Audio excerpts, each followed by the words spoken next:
കലോത്സവം സമാപന ദിവസമാണ്. കലോത്സവം വളരെ ആസ്വാദ്യകരമായി മുന്നേറുകയാണ്. ഇന്ന് സമാപന ദിവസമാണ്.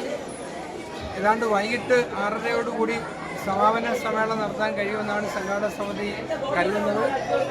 വിവിധ വിദ്യാലയത്തിൽ നിന്നെത്തിയ കുട്ടികളും അവരുടെ അധ്യാപകരും മാധ്യമ സുഹൃത്തുക്കളും അടക്കം പൊതുസമൂഹം നൽകിയ പിന്തുണയ്ക്ക് സഹകരണത്തിനും ജനറൽ കൺവീനർ എന്ന നിലയിൽ എല്ലാ നന്ദിയും കൃതജ്ഞതയും ഹൃദയത്തിൻ്റെ ഭാഷയിൽ അറിയിക്കുകയാണ്. ഇങ്ങനെ ഒരു കലാമേള സംഘടിപ്പിക്കാൻ കഴിഞ്ഞതിൽ അഞ്ചൽ ഈസ്റ്റ് സ്കൂളിൻ്റെ പ്രിൻസിപ്പൾ എന്ന നിലയിലുള്ള അഭിമാനം കൂടി ഈ അവസരത്തിൽ പങ്കുവയ്ക്കുകയാണ്. ഈ മത്സരം കഴിഞ്ഞിട്ട് പരിഭവങ്ങളും പരാതികളും ഒക്കെ ഉണ്ടായിട്ടുണ്ട് എല്ലാ സ്ഥലത്തും. സ്വാഭാവികമായി ഈ മത്സരത്തിൽ കണ്ടത് അപ്പീലിൻ്റെ എണ്ണം കുറച്ച് കൂടിയിട്ടുണ്ട്. പക്ഷേ അത് വ്യവസ്ഥാപിതമായൊരു സംവിധാനമാണ്. പരാതിയുള്ള ഏത് കുട്ടിക്കും, അത് ഏത് ഗ്രേഡ് നേടിയ കുട്ടിയാണെങ്കിലും അപ്പീൽ നൽകാനുള്ള വിപുലമായ സൗകര്യം നമ്മളിവിടെ ഒരുക്കിയിട്ടുണ്ട്. AE ഓഫീസിൻ്റെ ഒരു താൽക്കാലിക ക്യാമ്പ് തന്നെ സ്കൂളിൽ പ്രവർത്തിച്ചു വരുന്നുണ്ട്.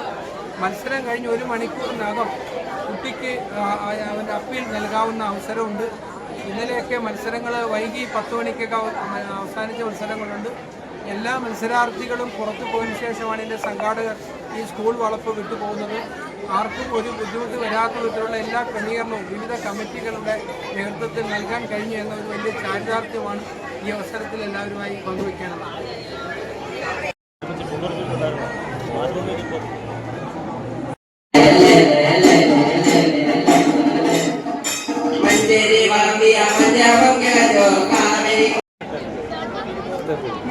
Board number 35 Moscow.